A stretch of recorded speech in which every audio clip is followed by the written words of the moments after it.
pa ba, opportunity ang nakikita mo? I mean, meron ka pa bang nilook forward sa inyong connection? Pero kung kabaliktaran na yan ng aking ilang na-mention at parang hindi na maganda ang itinatakbo ng inyong relasyon, maybe it's time. Tanungin ang sarili. Okay? Kasi nakikita ko parang mayroong nag-iiwan na lang ng limita. Binibigyan ng restrictions. Kasi ito na yung, nandito na ako Moonchild eh, nakasanayan ko na. Hindi na ako makawala. Okay?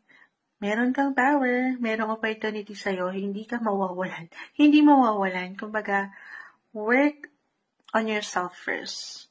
Okay, totoo naman yan, bago natin maibigay yung best natin sa iba, kailangan sa'yo muna. Tanungin din ang sarili kung okay ka pa ba. Kasi baka napupunan ka ng ilang unhealthy, emotional, stress na ayaw natin. The devil po kasi ay narito. At parang isa lang yung patuloy na nagdidilig sa sitwasyon. For some of you, nadidiligan ka pa ba? Ano doon? Parang ganun ata kailangan ng title natin. Nadidiligan pa ba ang mga bulaklak sa hardin? Charot.